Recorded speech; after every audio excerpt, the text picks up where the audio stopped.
everyone, and welcome to this evening's STH Professional Development Forum. It's great to see you all. And tonight we are going to be talking more about the competencies that are needed to work as an STH practitioner. But to begin with, we're going to have a look back at the discussion we had last time about role definition. And so I'll move on to that now and show you some slides that Catherine from Thrive has written up to summarise our discussions. So hopefully you can all see that now.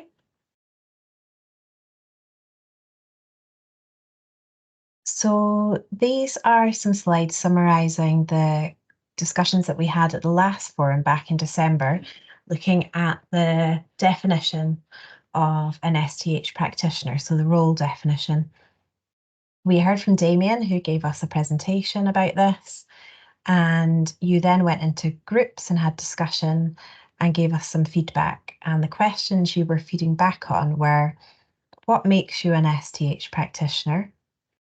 What would you need to take away to stop you being an STH practitioner? So what skills, what experience, what competencies? And what does your practice, how does your practice or role compare to other roles in related professions?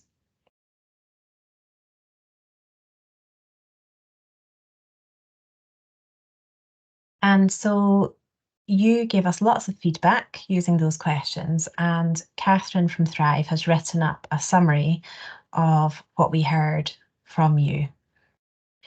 So you told us that an STH practitioner role is defined by having the skills and knowledge to manage the interaction of the client with the three key processes of time and nature, time being engaged in meaningful activity, and time in a positive social environment to achieve a therapeutic benefit.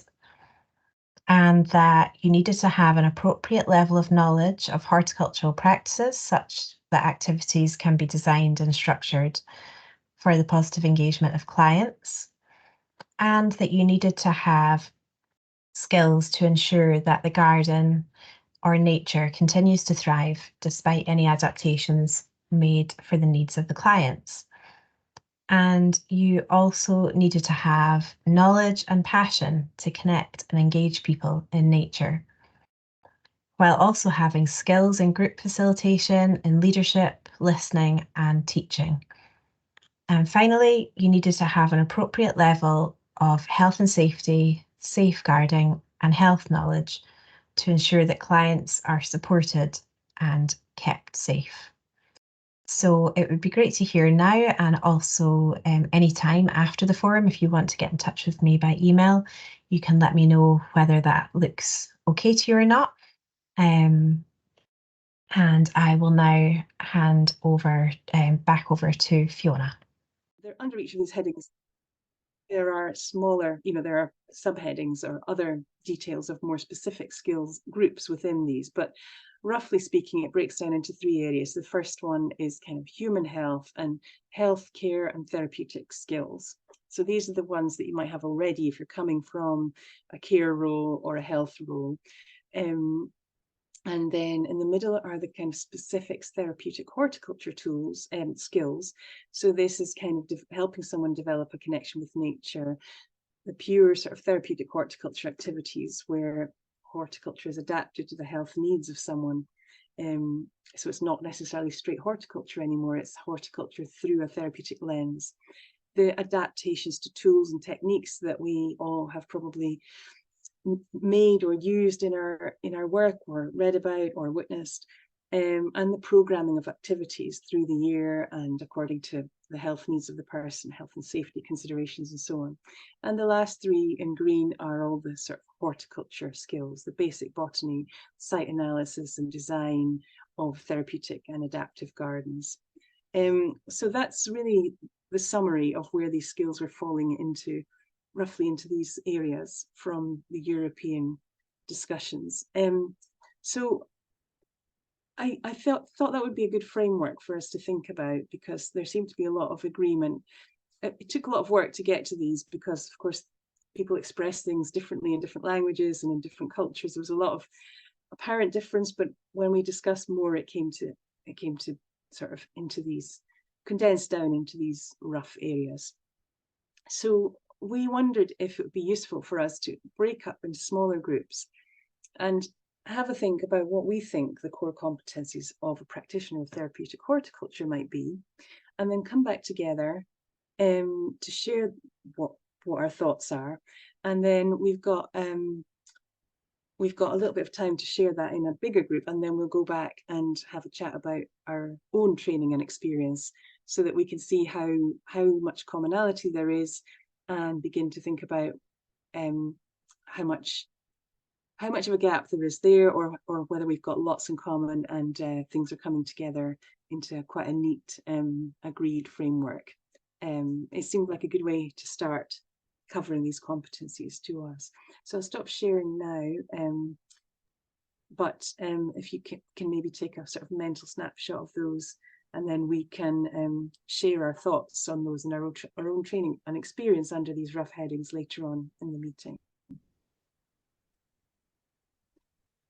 Okay, and just a point to make about generalist versus specialized skills. We're really thinking in this case, for this first iteration of these competencies, about generalists.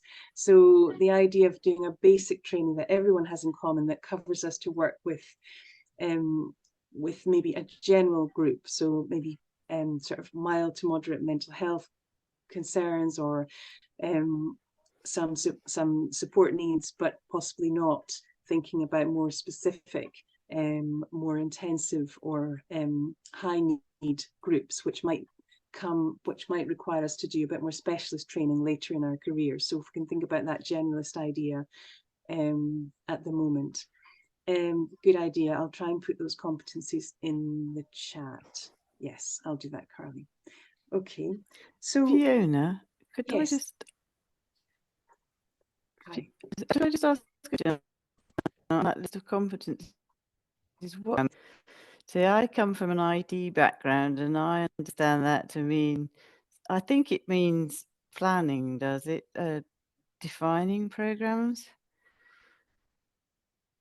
I just Sally, don't think it's immediately obvious, but perhaps, yeah. Sally, could you say that again? You're breaking up slightly. I'm asking what's meant by programming, please. Oh, sorry, yeah. Defining programs of work. Sorry, I can see the IT connection and the very different meaning. Yeah, it's sort of planning a program of activities, therapeutic horticulture activities, sort of right, through the seasons, through the and appropriate to the needs of your client. Yeah. Okay. Yeah. Right. I'm with you now. Yeah. You can see how even the language. Sorry, I have really bad network. Yeah, it's a little bit crackly, but no, I got you clearly that time. Thanks. It's good that you pointed that out and we could clarify. Is anything? I just think as a statement, it's not clear. Yeah. Yeah, no, it's not. That's a good point. I won't have time to clarify it tonight, but I'll put it in the chat as it is, but you'll know what we mean, and I'll change it for next time. So I think competencies, when we say competencies, we're talking about an approach, stroke attitude, or certain behaviors, as well as skills. So it's maybe slightly wider than just straight pure skills. But I don't really want to complicate that too much. I think it'd be good if we got into groups now and had a discussion about the competencies, unless there are other queries or anything else that's not clear. I did mean to mention Alison Marsden's research, and I'm sorry I didn't mention that right at the beginning. It went out of my head. And she's pasted it in the chat. She's here with us tonight, and she has had ethics approval for her study looking at measurement tools and mental health in therapeutic horticulture groups. So she's pasted the survey link, and she'd love you to take part and fill it in. Sorry about that echo. Catherine, great to see you've joined us. Is there anything you'd like to add? I'm not quite sure what you've got to in terms of discussion, so I won't add anything at this point, but I'll chip in later if something comes up. Great. We're just about to go into some groups to discuss competencies, and I'm just going to try and paste them in the chat before we do that. So I'm going to hand over to Ben to do the techie bit, because I'm not good at that at all. Okay. So you will all go into a group and we'll bring you back in about 15 minutes. There you go.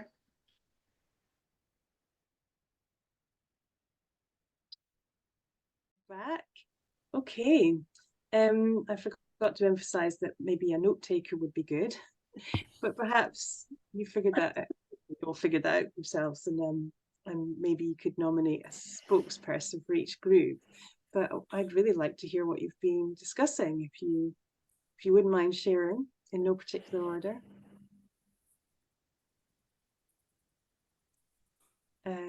You could just unmute and speak, or you could put up your hand and be very decorous, and I can call you. Don't be shy. Anna Baker Cresswell, thank you. Is that for me? Yeah. Yeah. Okay. Thanks. So we went round a group and talked about or told each other what qualification we had done. Mm-hmm. So some of us had done the Thrive diploma. Some of them had done. So Sue had done a foundation course at Nottingham Trent University, which she started. Victoria's just finished the course at Thrive. I did the PDD at Coventry, so that was interesting just to see, you know, quite a wide variation of different. But we'd all done something, so we're all bringing something to the table. We discussed things like mental health first aid and boundaries to go in probably in the person spec thing. With people skills. Don't know what else. Who else is rescue me? Who else was in the group? Who else is in Anna's group and remembers some of the chat? I was in that group. Do you want me to? Yes, I can't remember. I think you pretty nailed it. Yeah. So in the people skills, we talked a bit about what those look like. So, for example, things like interpersonal and listening, and sort of interacting with people and understanding how to interact with people, and you know, it's about them. It's not about you. If you're the practitioner, it's that sort of thing. Yes. And the other thing that was mentioned was in terms of the horticulture, there was a sort of general agreement. I think that meant something equivalent to, I'm not being brand specific here, but something equivalent to like an RHS level 2 or somebody else's level 2 that covered those grounds. And if you didn't have that level of horticulture, sort of slightly techie knowledge, then you might struggle, to cover the range of activities and to do the explaining. Yes. Okay, great. And when you say, my ears pricked up, it's not about them, it's not about you, it's about them, were you referring obliquely perhaps to person-centered care ideas? Yes, it wasn't very oblique, was it? Yes, so person-centered care, and we also talked about the programming bit being about being flexible to sort of picking up the needs and capabilities of those people's on the day and changing the plan. Which is also quite person-centered. Yeah, that's sort of plan B to C to D. Exactly, that sort of thing. Yeah, great. Okay. Anything else, folks? Okay. That was us then. We can come in back. You can come back in a moment. We've got a little bit of time to cover all this, and I have some more hands up. Who, one hand's just disappeared. But anyway, Sue, you were first. So would you like to share what you've discussed? I think I was in group 4. I think so. But yeah, we had a chat. I think Emma made an important point at the end, saying it's quite a broad set of competences to think a single person could be good at all of those things. So we wondered whether there's an element there that within a therapeutic garden you might have a team of people where different people might be able to provide those different things. So that's just something to think about. It would look quite daunting for somebody who's coming into the profession to maybe to be doing all of that. Looks quite a big ask. But then we went on to add some extra ones like you do that weren't there. So thought maybe one thing might be about ability to manage the garden space, so and possibly the volunteers who might be helping look after it. So you might be managing looking after the garden, because usually within a therapeutic session you can't do things like, you know, pruning trees and doing some big scale work. You might have to get other people in to do that, but you might want to make sure that happens to keep the garden usable. There's also an issue of having a good knowledge of health and safety as it relates to gardening tasks and working outside in the garden.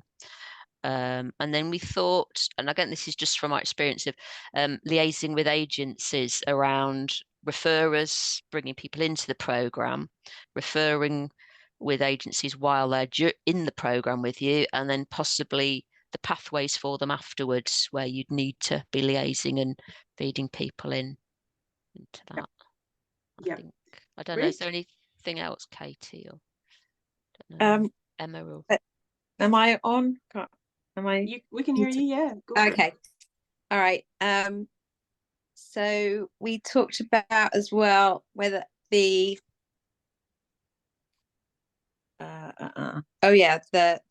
the one that says nature connection and therapeutic horticulture, is that is that sort of an understanding of the evidence base?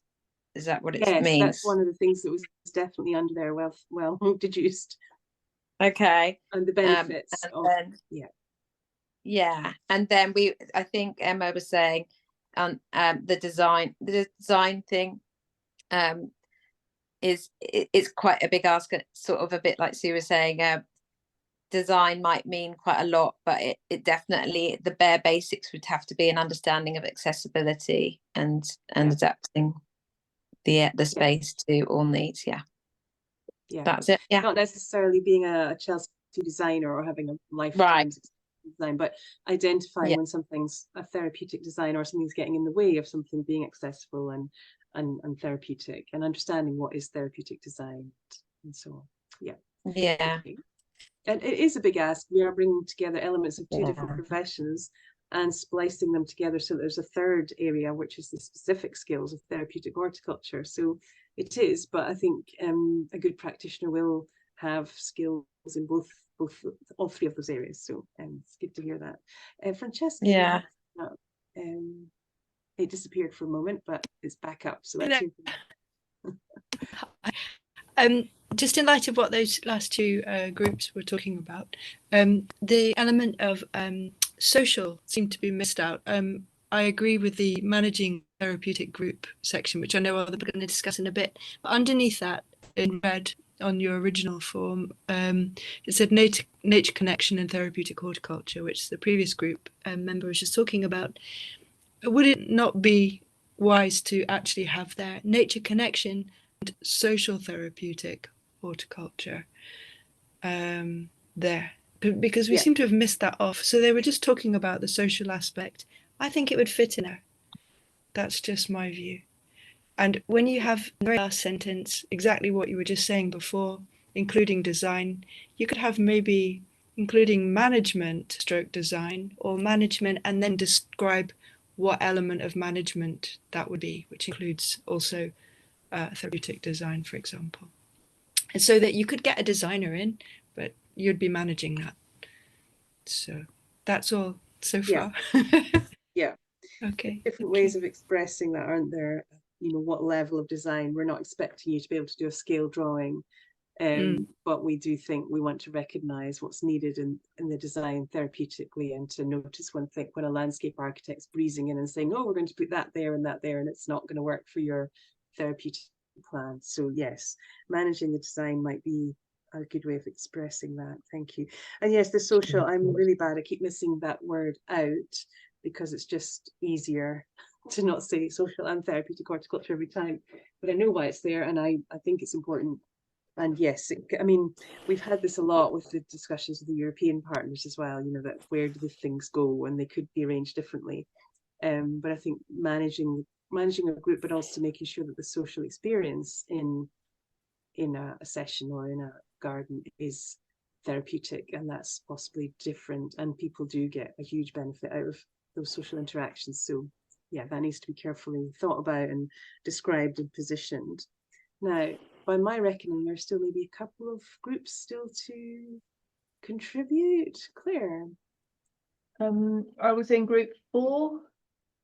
Have we heard from 4 yet? I don't think so. I don't think it matters, as long as you're sort of, you know, adding to the discussion. Okay. We want So to hear we did a little bit like others, found out where we all come from and what sort of training and qualifications we've got. Somebody just completed the 2-year diploma, that's new. 2 of us had done the old Coventry diploma, sort of 8 to 10 years ago. And then we were talking about the fact that people need different routes in to be able to sort of tick off their different bits of experience and qualifications, and we think that a competency grid like this provides that, as long as there's training for all the other bits, all the bits of it, so that you can piece it together like a jigsaw, I guess. And then actually we got to talking about quite a lot about the evidence and measurements and outcome measuring and things like that. And now I'm looking at the descriptions that I was sent by the European people. I can't see very much about outcomes in any of the 6 grid details. Yes, it was under the program. That's where they put it, programming. So as you plan your activities, you're going to be assessing people's needs at the beginning and assessing again as they go to see if there's been improvement. I see. It's not. But again, it could go anywhere. It could go in other places. I see. It says assessment and monitoring. Okay. Yeah. Yeah. I guess I would have said assessment is maybe often done more at the beginning when people come into a program, and then sort of outcomes is more as you go along. Outcome monitoring, yeah, sure. Yeah, it's definitely in the mix, and where it sits to be debated.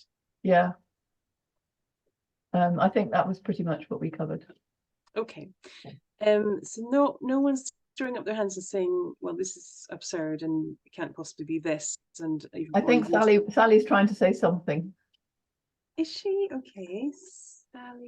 Sally Hamill, Sally Sillers. Hi, sorry, I've forgotten how to do the raise the pink yellow hand sign. I can't remember which group we were in, but they're all welcome to chip in. So we started the conversation about what was required, what would be the basic things that we would need from the learning, and confidence building was the first thing that was mentioned, and the benefits of actually experiential learning against sort of theory as well is so important, and how through that you're gaining the respect that you can provide the evidence that you have done it, and you can actually show that and be able to build up this persuasive conversation to actually take your project or your learning forward. And that whole confidence thing was so important, but it's so interlinked with everything else that you do. So having a paper evidence was mentioned as well, that you actually have that proof to share, and how that could be built up over time through continual CPD, or whether it was online training or whether that was specifically face-to-face, and how the benefits of both those things are essential. Cost came into it as well, as it always does. What else did we have? Oh, very importantly, I thought it was really good, especially the first 2 areas in the health and wellbeing sector, is that to investigate where you can actually learn from individuals who are experts within that field, but not specifically relating to maybe horticulture, and that then you can use that learning. The example was given for me, the OT, physio and nursing, that interlinked relationship with those people that are passionate about what they do, and how beneficial that could be to that specific sector. Because so their passion with our passions and relate that to our STH learning is just a wonderful idea, and I love that thought. And I think generally that was it. That's a quick overview. Great, thanks, Sally. Yes, those points are all really helpful and very pertinent. We do think that there's a lot to be learned from, for example, OTs and physios, and we have been learning from one of the physio associations, professional bodies, because they've already gone down this path to be PSA recognised. And then, of course, occupational therapists in some senses are the cradle of therapeutic horticulture. and we sometimes bring them along to help co-present some of our live demos and learning events. We see that there's a lot that they can help us with. So yes, those are all important things, and we need to find ways of either bringing that knowledge in or signposting people on to find that training in a package that they can afford and make time for in their lives. So all that is really worth mentioning. And yes, of course, learning on the job or experiential learning and your work experience are really important to acknowledge as well, and to try and account for that and give it endorsement and recognize it within this whole process of creating a register. I just want to pick up on a couple of the comments. Oh, Catherine's done it for me, superb. Yeah, in Scotland we are working with a couple of Scottish colleges, one for care and health, one with horticulture, and we have a course in development. We're just waiting on approval from the Qualifications Authority. So sorry, that's been a while coming. Yes, so hopefully that covers the other questions that just popped up there too. Thank you. Okay, so yeah, so Kath, we've got me, Emma, and some others in Scotland on the call. So we're kind of cross UK. We've got someone from Northern Ireland and others from right across the UK. So hopefully we're here, and the Scottish situation is well. We're aware that there needs to be something closer to home, and we're working on that, doing our best. Francesca. Sorry, Carly was first. Let's hear from Carly, and I'll come back to you, Francesca.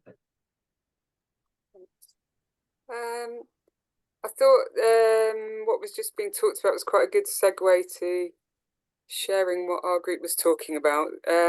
So we were talking about the use of the word therapeutic, and I guess I'm really interested to see and hope that other people from our group will chip in. But we had quite a thorough discussion about how important it was to define the difference between therapy and therapeutic and the different qualifications around that.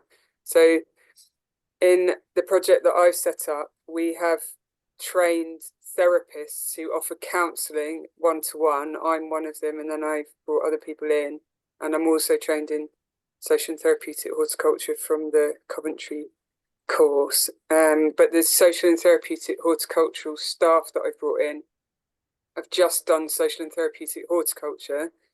I think what they're doing is therapeutic, but it can't be termed as therapy. But we were just sort of talking about, well, I know it is because I line manage them, so I check that they're doing that.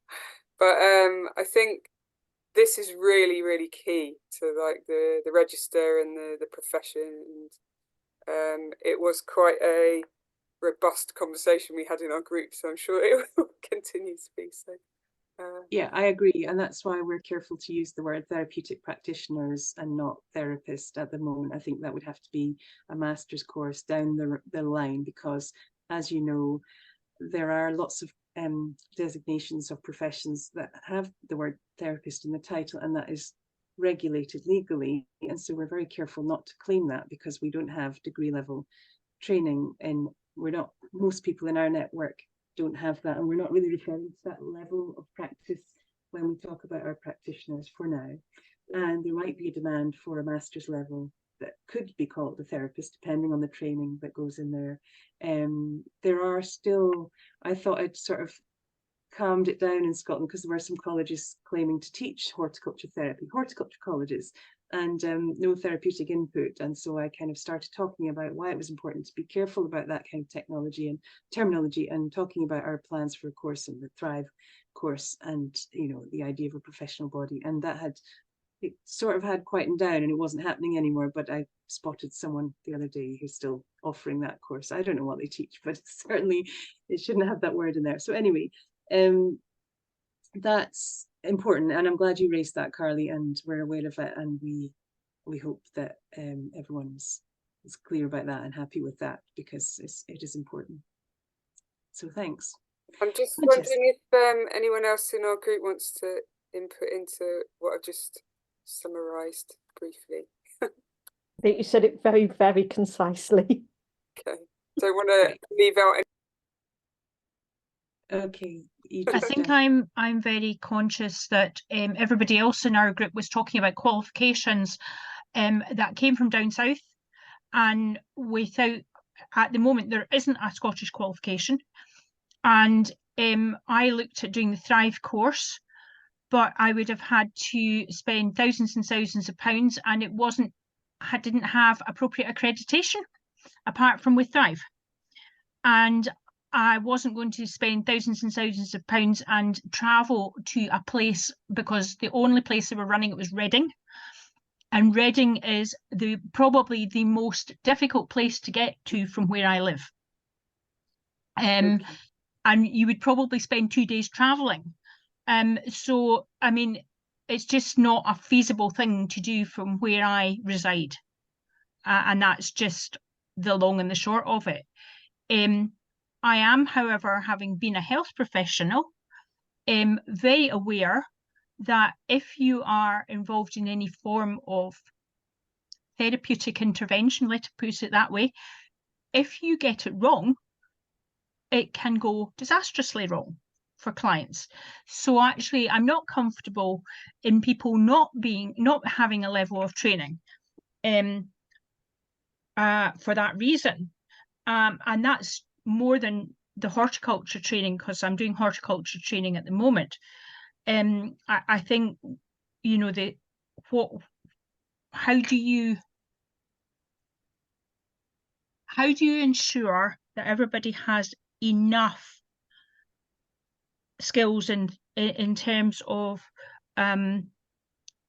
dealing with people in a therapeutic setting, to be able to be safe? And I like the fact, Fiona, that you talked about these core competencies being for somebody that would be a generalist rather than working with a specific group. And that if you were working with a specific group, you would either need, like Carly was talking about, somebody who has increased skills in a particular area that would actually work alongside with you. So you might have somebody that did more of the horticulture and somebody that did more of the therapy. And that would be for the more specialist group. And that could be a range of specialists. You know, if you had somebody that had physical disabilities, it might be an occupational therapist. If you had somebody with mental health issues, it might be somebody from the mental health team, you know, that you were co-working with. But I think, you know, if you were doing it as a specialist, you would have to get more competencies in the specific area that you were working. Agreed. Thanks, Kath. Yeah, we recognise the gap in Scotland and how difficult it is to consider training elsewhere that far away, and the travel. I'm going to ask Catherine or Ben to comment just in a moment.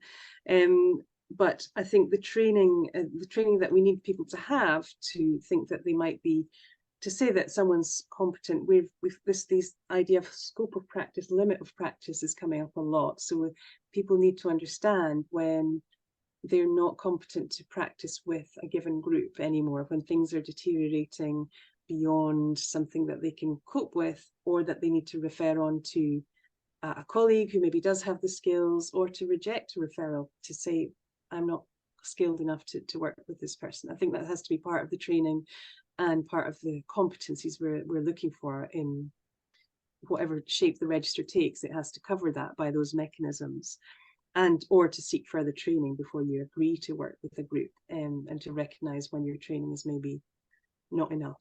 So that is a crucial skill for anyone claiming to work in a therapeutic way.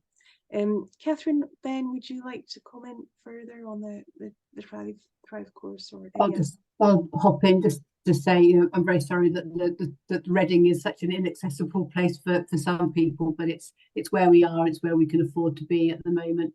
If we can expand our provision of the diploma to be able to deliver it in other areas, we will do that. But at the moment, it is being run where we are. But I think the important thing to recognise is we're not trying to design a register that is reliant just on you getting trained by Thrive.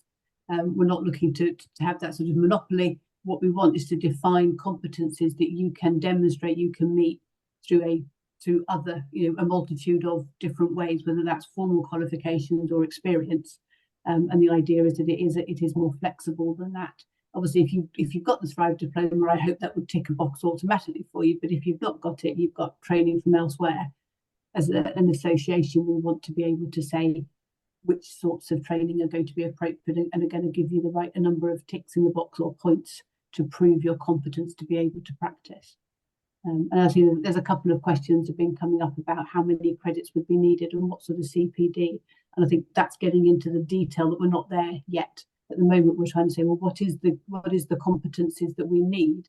And then the next question will be, how much of that and how do we prove it? What's the mechanism for it, and where does CPD sit in that? So we're at the start of this discussion, and I think some of the questions are hoping that we've got the answers, and we're hoping that through this discussion we'll get some of those answers, but we're not quite there yet. Okay, thanks. I'm just going to, and there are some limited bursaries, aren't there, to do the Thrive course, and you are working on external accreditation. There was a plan to do that, so it is accredited. It's accredited with the OCN. With the OCN, yeah. With OCN, and yes, there's 3 fully funded bursaries a year for each intake. Yeah. Okay, so I'm going to have to limit the number of comments now if we're going to get to the last point on the agenda, the last couple of points to do with, although some of you already got into that territory, your own experience and training so far, because we would like to start to understand that. Francesca and Marie have your hands up in that order. So Francesca, can I come to you, please? Hi there. Just addressing those last two, like you were going to say, but we didn't get the chance to speak about it in our group, so I just thought I'd just give my comments on that. And the first one is, I don't know where you insert the importance in terms of competency of the code of conduct and what's the right word for using it? An established code of conduct, a demonstration that you are practicing according to the code of conduct, which would include things like your safety and ethics and all those other things. And the other thing, and that would maybe you would have that as part of your aspect to do with the CPD, your commitment to CPD, which obviously would need defining in more specifics. But I just think that could be added somewhere, and I don't know where. Maybe is this another whole point. And the other thing was when you're talking about oh, sorry, I've just lost where it is. For example, okay, horticulture, including basic botany, second from the bottom, that point there. I was wondering if that could just be a little bit expanded, so you could have sort of relevant training, which would include horticulture, farming, ethnobotanical training, forest schools, all those different things. So people might come from a variety of horticultural and nature-based backgrounds, or environmental backgrounds even, or even an academic background or community gardening background, because we're not going to be great horticulturalists in this. We're not, like you say, designing a Chelsea flower show or doing an amazing redesign of Edinburgh botanical gardens or something. We've got to have a horticultural basis, but that could be drawn from a different background, so and just as competent. So I just wondered if you might just have something in there that would reflect that. So instead of it just saying including basic botany, you could have horticulture including botany, farming, etc., perhaps forest schools, training, whatever. Okay. I don't know if that's too vague, but these were just things that were flying me. The Code of Ethics, I'm pleased to say there is a draft. We have been working on that for the last few months, and so that's going to be available for comment on the page on the Trellis website soon, and it does cover some of the points you mentioned. But that needs to be in the core competencies, surely, somewhere. Some nod to that, some included in something. Yeah, we've been working on it as separate because the skills and training are one thing, and then as part of the register agreement to work by these, be bound by these code of ethics, we saw that as slightly adjacent but slightly separate. But there is one, and it does cover many of the points you were talking about CPD. I will keep my CPD up to date. So, Marie, can I bring you in? Hi Fiona, thank you.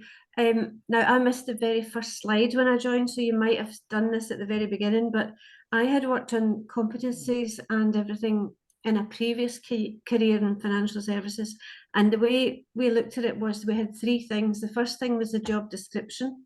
So once you knew what the job was, then the competencies kind of fell out of that job description. So the difference between being therapeutic horticulturist and a therapist would, you know, maybe be a different job description entirely. It's a different thing. And then the job description, once you had that, would kind of give you the boundaries of what competencies you needed to do that job.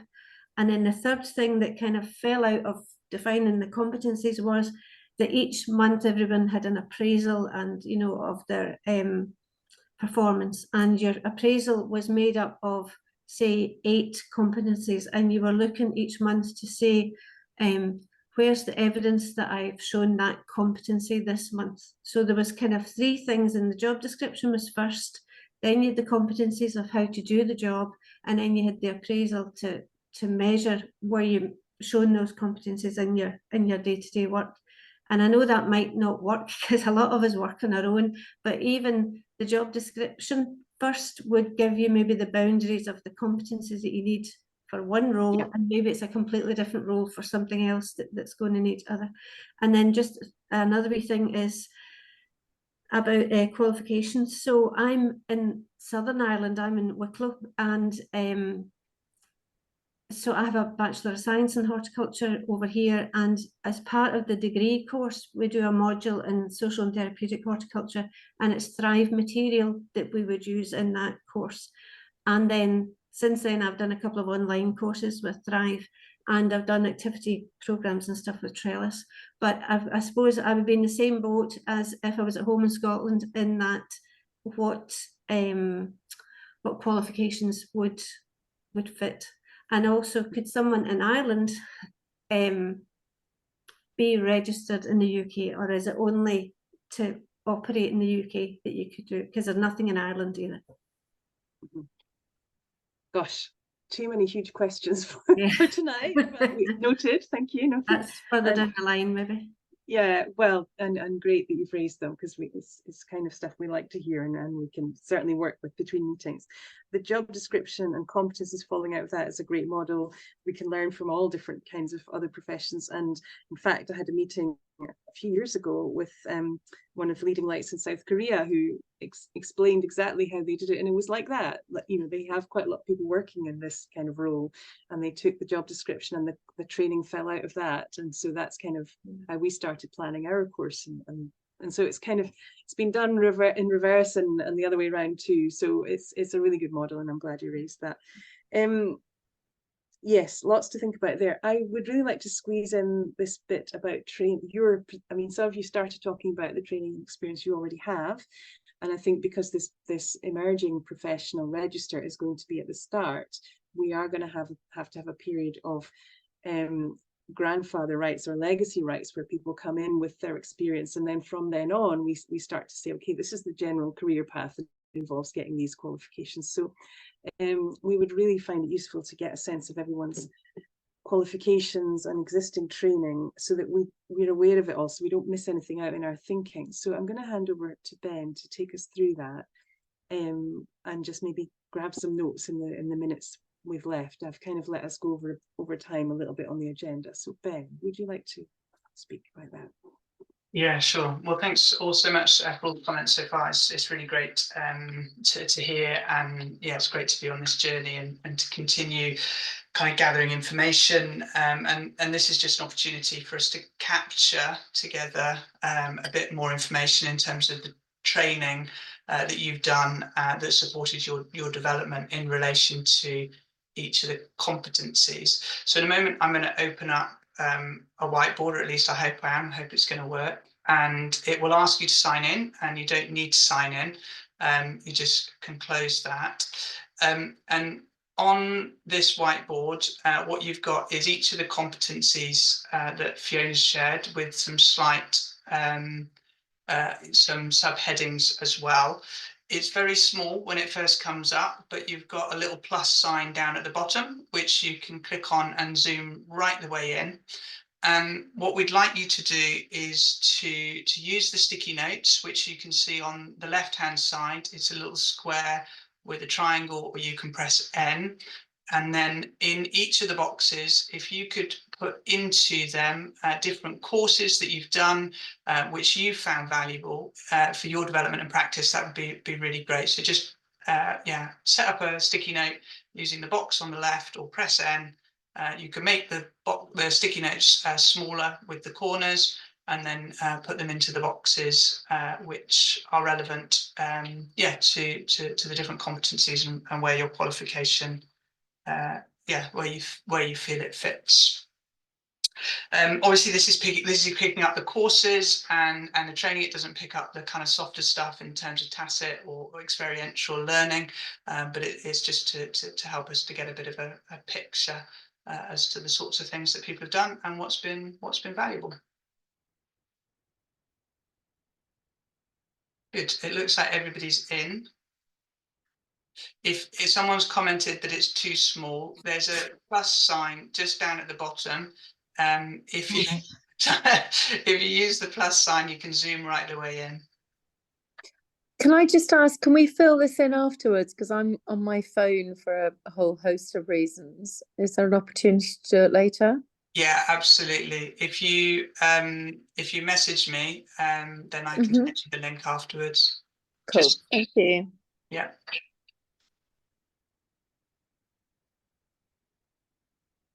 Sorry, can you explain again how to do the post-it note? I don't seem to be able to do one for myself. Sorry.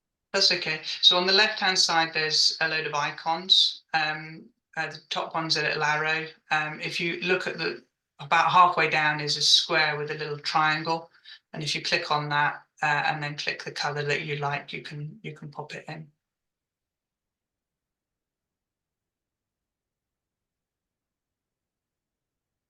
Yes, Kath, we'll send you the link. Can the link go in the chat, Ben? Yeah. Or let someone else asking for that. Yeah, it's coming.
Just to say, the more specific you can be, the more helpful that will be for us. So yeah, if you can put where you did the course or what level the course was as well, that would be really, really great.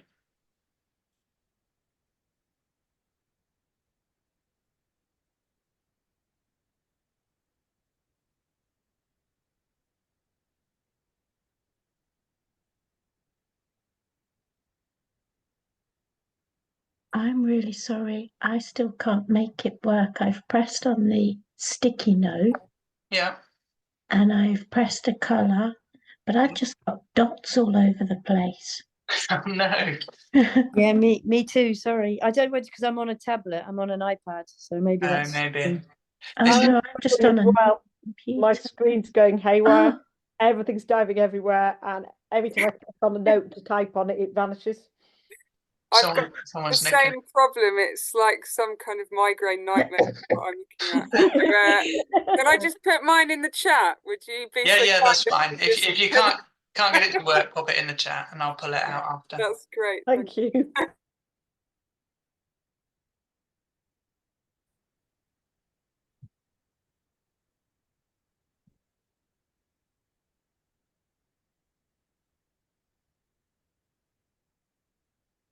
It is quite hypnotic. Says me, who's not trying to actually post anything, but watching all those little bubbles move around, different coloured bubbles, is quite calming.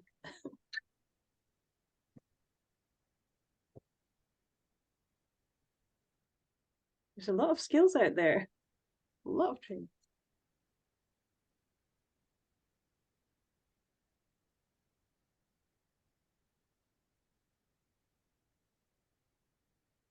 Okay, yeah, for the people that have are having difficulties doing it in this format, don't worry, there's going to be time to do it when other people are not doing it, so it's only your sticky notes, and there'll be a chance to just send us your training notes.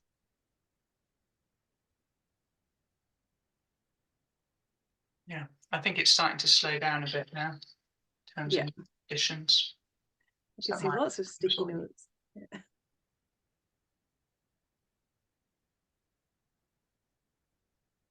Great.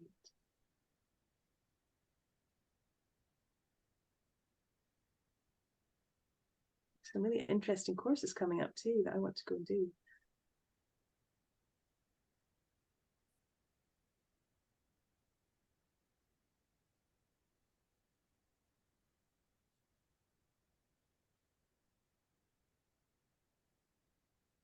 Okay, shall we give it another minute or just under a minute? Mm-hmm. And then we'll need to wrap up. Yeah. Right, that's good. Well, feel free to keep putting them in if you want to, and we'll just, what I'll do is I'll close it down, and then we'll see whether there's a way to include the link in kind of the notes or in a future communication if there are other things that people want to pop in. Great.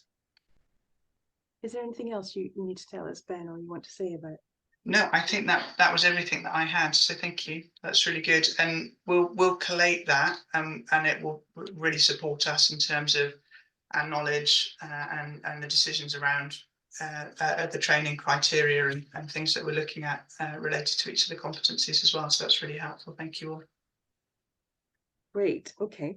Well, that was quite a brain workout for a Tuesday evening. So thank you everyone for bearing with us. And there are some troopers still there posting their training. So well done to you. And equally, please let us know by the method that you find you can do. Thank you. Okay, well, to recap, we have had a review of the kind of description of the role, which is crucial to the application to the Professional Standards Authority. So it was good to do that. And then we've started to sort of look at the competencies that might sit behind that role. Tonight, that was just the start of quite a complex and wide-ranging discussion that will need to be fleshed out and continued in the future. And we've got some material to download and organize and compile, thanks to your contributions tonight. Thank you. And all the contributions in the chat and in just speaking here in the gallery view have been really helpful, and it's given us lots to think about. So this is part of an ongoing process. There's still a lot of work to do towards the register and the Professional Standards Authority, and it's all going to be done in this consultative way. So you're really making a difference in helping us shape the profession. So if you feel like doing more of that, we have lined up some dates for the next meetings for the year, just to help with your planning. So we had penciled in the 4th of June, the 8th of October and the 10th of December. And we will post those on the page on the Trellis website about professional development. And Emma's helpfully posting them in the chat. And then we'll put the links up just for the next one at a time as we go. So you'll be able to get that link at the last minute if you think, oh gosh, where is it? I'm sure I had that link. Can't find it at the last minute. Yeah, so we will compile all this information, have a good think about it, go back to our ongoing discussions with the Professional Standards Authority and further thoughts about the Code of Ethics, and send you an update once we've got all of that, and send you some notes, and be in touch again ahead of the next meeting. So we've got so much to think about, and this has been really fertile and gave us lots of material to work on. Is there anything anyone else would like to say? Any closing remarks or last comments? Alison, you might want to post your research link again, just in a Victoria, what would you like to say? I just would have a quick comment about setting up that course. Like, if it would be modular, and then people who have like experience for whatever module, probably they could prove it by experience or by you know, degree or whatever, and then they would just need to do some of the missing parts that they need to be completed. Yeah, thank you. That's our thinking. We want to make sure that that's at least the case for the register. We don't have so much control in working with colleges because they have their stricter rules about how old a qualification can be or how similar to existing qualifications it needs to be. But from our part, for the register, I think we would want to of course, accredit people who have already covered these skills. Francesca, did you have something to say? Oh, yes, I do. I wanted to mention, I didn't know if anybody else here has had the experience of being a service user like myself, although I'm also trained in both these sorts of elements that were, well, not all, there's more than both, but you know, two different sides of it, the horticulture side and the therapeutic side. But I just think it's important, if there are any other people that are able to come to these meetings, may already be here who haven't spoken, that it is important to have the bottom-up approach as well as the top-down approach. And service users sometimes give an alternative insight or an additional insight, let's say, to discussions. So even though I'm not saying that I'm important or my views are important individually, but just if there could be some people from that category, I think it's really useful as an overall contribution, because we're the people that either have or would have experience of being in those situations. There's more I can say, but it's late. So yeah. just want to make sure that we have a voice. That's yeah, that's great. Thank you, Francesca. We do have people certainly in the network and on our boards and so on who are previous service users or current service users, and they sometimes make it along to this. I'm glad to see you. I know you've been to a previous meeting. I'm glad to see you here again. And they sometimes don't. So it's maybe not as much as we would like, but certainly I agree it's important and very valuable. So thank you. Carly, did you want to say something else, or have you covered it already? Or I'm just realizing I've talked a lot, but it was really a lot. It was very related to what was just shared, in that there's obvious diversity issues with this group, and I'm just wondering how much you are able to kind of promote or look into that as a thing, as an organisation, because it's sort of something that our group, our Going Forward project is really trying to work quite hard on in terms of diversifying our board and the people that attend the meetings and develop the projects. But I'm sort of interested in being involved in a conversation about that issue in this profession and just generally in the development of things. it's certainly in the code of conduct, and it's well, I think it's something that in general, in the practice out there in the field, there's a very good representation from different groups, and possibly not here so much in the meeting, although you can't really tell who's got certain protected characteristics are not always visible. So yeah, for sure it's in our sites, in the code of ethics and in the wider profession, and that's one of the reasons we want to have a register, is to make sure that it's really wide and inclusive, and that anyone can be a practitioner if they can show that they have the skills and experience. Catherine. Yeah, I just wanted to add to that amongst the PSA criteria and the questions they ask, they are very strong on diversity and inclusion. So there's a lot we will need to provide the answers to in going through that application.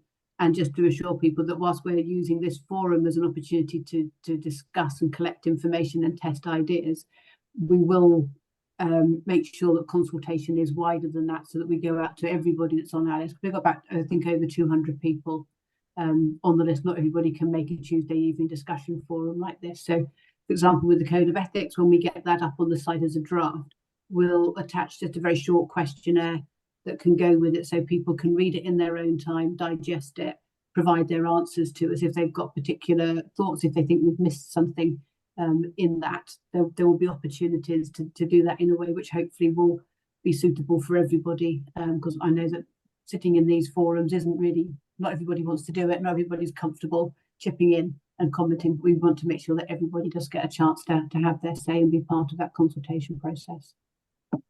And it may be that we can set up some sort of special sort of focus groups or consultation groups on particular subjects which draw on the expertise across the group. So maybe there is a service users group might be useful when we come to answering some of those more tricky questions that are in the PSA forms further down the line.